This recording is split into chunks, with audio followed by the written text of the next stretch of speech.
Morning, guys. Right, I'm taking you into my shed, but today I committed to recording this, but I'm seriously struggling with hay fever and I can't even put any makeup on my eyes, so I do not know what I look like right now. I've had to put makeup on because I'm recording podcasts today, but I also committed to recording for you a content creation setup, an easy setup at home that anybody can set up with very minimal costs that allows you to produce endless content without that hesitation, procrastination, because I think that's the biggest thing that people struggle with, is that things take too long, it's too faffy, and I'll try and make it as easy as possible, but I too agree with the fact that technology today is still a bit too, I mean, it's 2025, like, why is there loads of wires? I mean, honestly, like, it's not that easy. I do appreciate it, and I do appreciate why people procrastinate and then, like, they just give up, but I'm here to show you how easy it is if you get the setup right, how it helps you stay consistent, and I think that's the key. You want to avoid as much hesitation and as many barriers as possible. So if you remove the barriers, then I promise you, if you make it easy, the setup, you're going to want to progress a lot faster, and you're going to want to take more action more quickly. If every time you come into the studio, every time you have to record, you have to find the wire, you have to find the mic, you have to find this, you have to find, then you're going to be like, oh, do you know what? I can't even be bothered. So let's get rolling. Let's jump into the video. I'm going to show you what my setup looks like from home, how much it's all cost, and how you can set up your own and never procrastinate to create content again.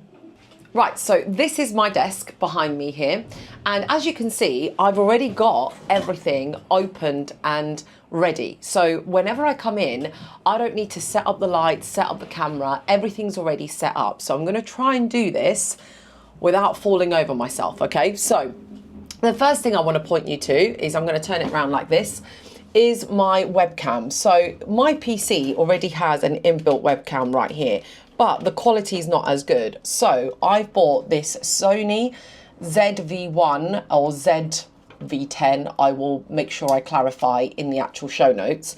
But as you can see, it's got a selfie mode camera. So I'd be looking in here, but if I wanted to check what's going on, I could always look at the screen over here. So because this is currently streaming as a webcam, I can leave it permanently on here. So what I've done is I've plugged it in. What's really important to note here is that I've plugged it in with a battery.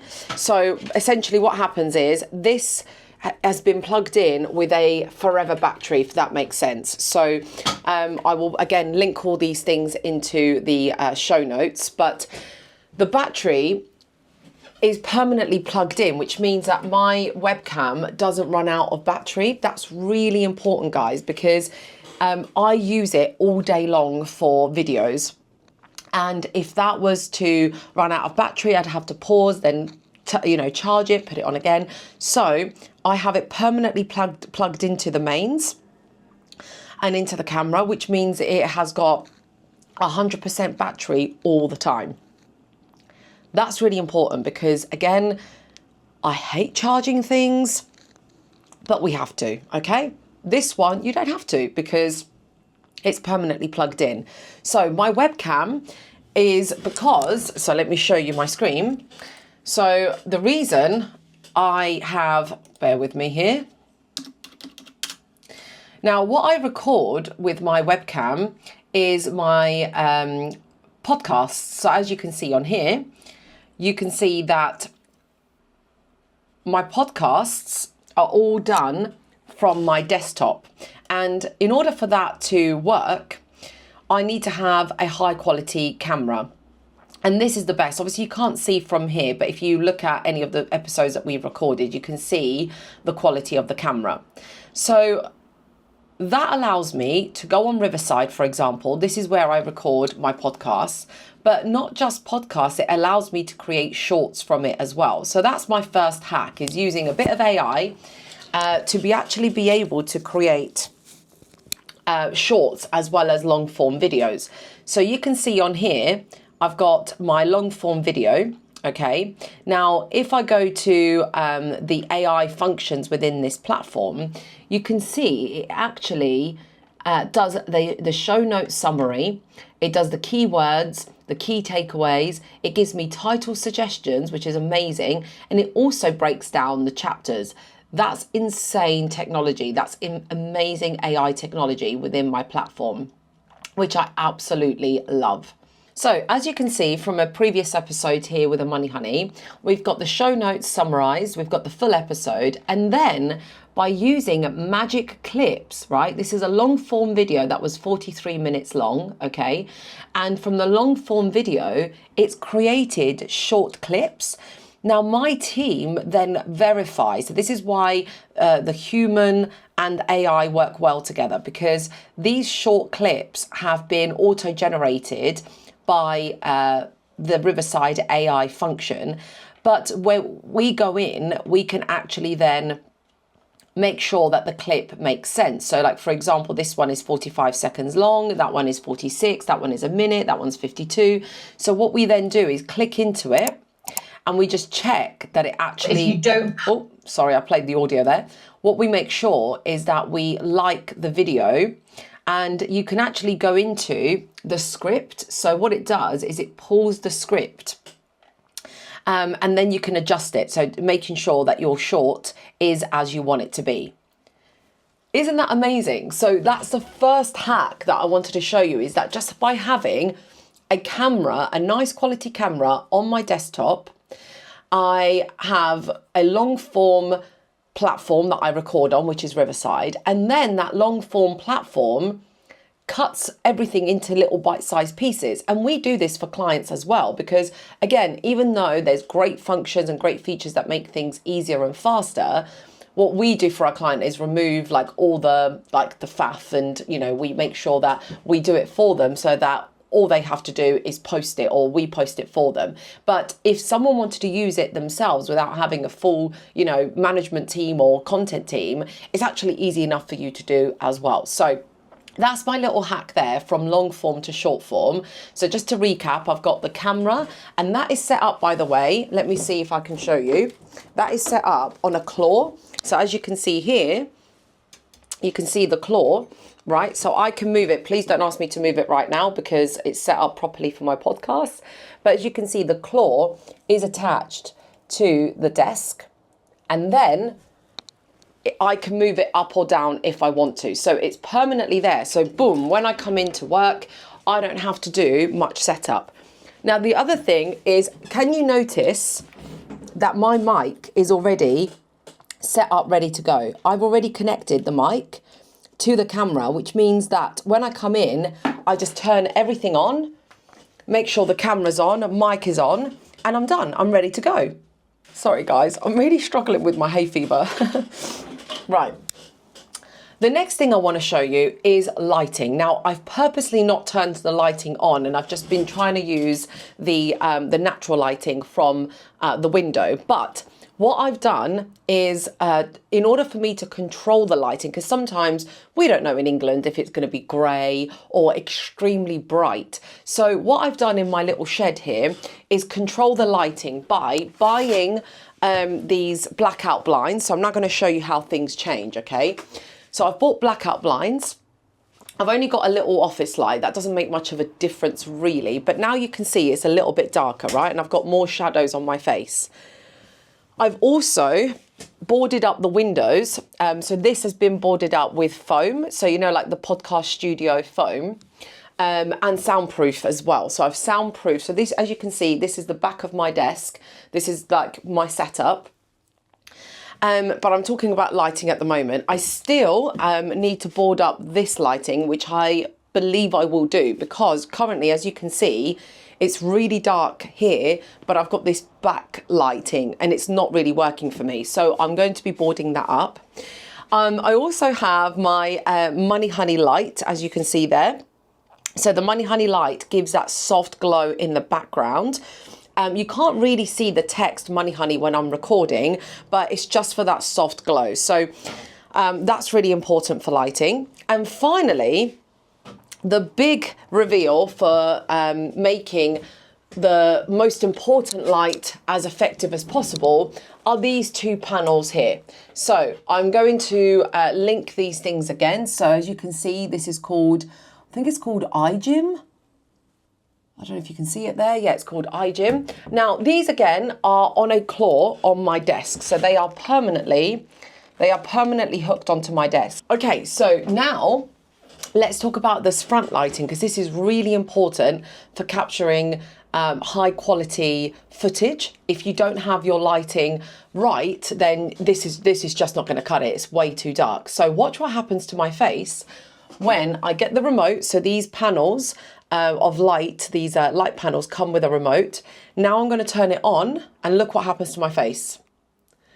How amazing is the difference? Like I said, I am suffering with hay fever today, so I have no idea how much my eyes must be streaming right now. But look, on and off. And I also can turn the light to warm or cold. So it's got like a warm setting or a cold setting.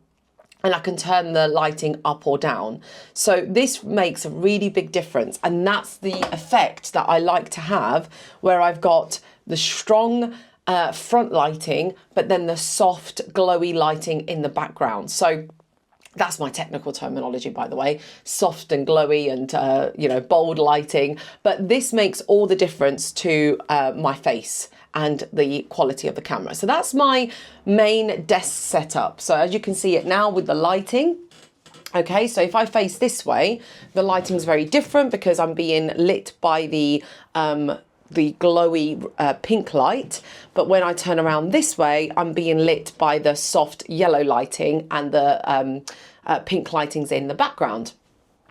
So in the morning, literally when I come in, I turn all of this stuff on. I turn camera on, lights on, PC on, and I'm ready to go, okay? It's because I've already got everything plugged in. So that's how I'm able to reduce the resistance and the procrastination of recording, because I've got everything ready to go. Now let's look at different setups, shall we? So let's jump into the next part where I show you another type of setup with another type of recording equipment. Okay, this is my next setup. As you can see, I've got a tripod with my phone on it attached. So let me show you up close. So I've bought this very cheap, very easy to set up tripod. Literally, it was probably about 20 quid because it's a little bit more sturdy. It's got the claw to my phone, and I permanently, guys, again, you might think this is really silly, but I actually leave it set up. So the tripod always sits here on the left of my desk, and it's permanently there, already open. Because if I wanted to record something spontaneously, instead of me running off to, you know, like the cupboard to find the tripod, I'd probably resist. I'd probably reduce like my motivation to want to get something recorded. Whereas if it's there, set up, ready to go, all I have to do is attach my phone and go. Now, the lighting that I would use for that is the same. So I've already set up the studio with lighting. So this lighting that I was talking about earlier, I would use the same. Okay, so I would put my phone in front of me, and I would use that as my lighting. So that's my other setup. If I want to record on my phone, I either hold it by hand or I have my claw or my tripod there ready to go. And finally, this is my final setup, which is the DJI Osmo Pocket.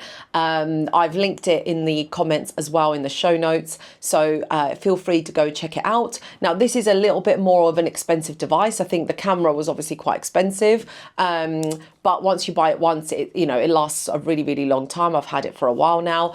Your phone you've always got in your pocket, but the DJI, again, it's such an easy setup because the mic already is connected to it. All I have to do is turn it on and it automatically, I mean, that is no wires. I mean, that is my kind of thing, right? I hate the fact that, you know, obviously with my webcam and my camera, I have to have it plugged in. I have to connect the Rode mic with, you know, the wire.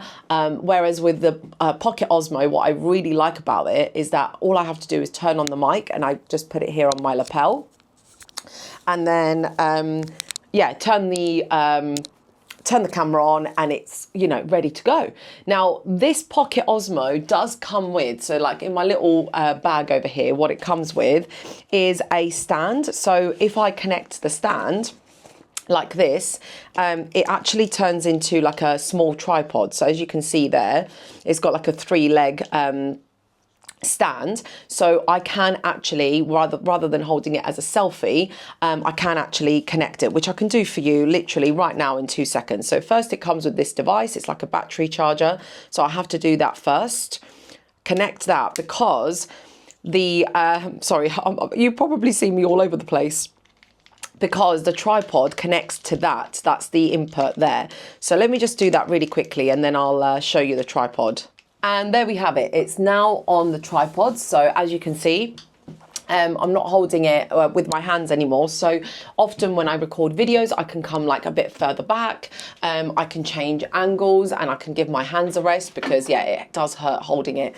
So there we go. I can pick a really good angle, and I can do my video like this. Okay, so that's why I love the Pocket Osmo, because it's got its own tripod. I can actually put it on my desk, and then I can sit a bit further back and have a really nice conversation with the camera. So I can also see myself, so that I can see the camera and the screen, so that I can see what the setting looks like. So actually, it's a very, very easy device to be able to record yourself without having a videographer there, because you can actually see what you're doing. And finally, this tripod actually disconnects, and I can connect the, so I'll show you here right now. So go back to my tripod, right? If I wanted to stand up with the Pocket Osmo, I wouldn't be able to do that with the tripod that it comes with, because it's too short. It's only for the desk. However, if I open this on my actual tripod that I got from Amazon, remember this device now, this is what I used to connect my phone. Right? But if I remove this from the tripod, then you can see that it's got this little, I don't know what it's called, this little like hook thing. And that is where I can, I'm going to do this again. I'm going to remove the tripod that comes with the DJI, and I'm going to put the DJI, woo, don't get dizzy whilst I'm spinning you around. So I'm going to put the DJI now on my tripod. I mean, this is literally, how long has that taken me? And here we are, I'm now standing, and I can do my video, if I put it properly. There you go, I can do my video with the DJI standing up on the tripod. Hold on. This hay fever, guys. But this is commitment. I committed to not making excuses today for not recording. So here we have it. I can move this tripod anywhere I go. I can just move around, and the tripod is standing right there. So that's my easy setup. This is how I'm able to come in the morning, do my work, not have any distractions, not have any obstacles. I think this is the biggest thing. It's removing obstacles, making sure that you have an easy to go setup, because if every time you record content, you have to find the wires, find the mic, connect things, charge them. Obviously I have to charge things. So I will be charging this now because I've been using it for quite a while. But whilst it's on charge, I have other devices to be able to create other content. So I can rely on my phone, I can go on my webcam. So I don't always have to rely on the Pocket Osmo, because that's pretty much something I use when I'm out and about on the go. Because before I used to use my webcam, so my actual professional camera, but I found it a bit chunky, a bit too heavy in my bag. I also found that I had to disconnect it from my laptop and my PC, then reconnect it. So what I've done is I've left that permanently there. So my webcam remains as a permanent feature on my PC. And then I use my phone and the Pocket Osmo as my on-the-go devices. If you haven't already, please do subscribe to this YouTube channel where I share with you all my secrets, top tips and hints with content, with marketing, with camera confidence, branding, how to build your personal brand. And if you haven't already, go check out the other videos, all things to do with camera confidence, content marketing, how to build a brand on social media, how to generate leads. I hope you enjoy all these episodes. And if there's anything else that you want me to do a video on, please just make a request. You can put it in the comments and I'll see you on the next video.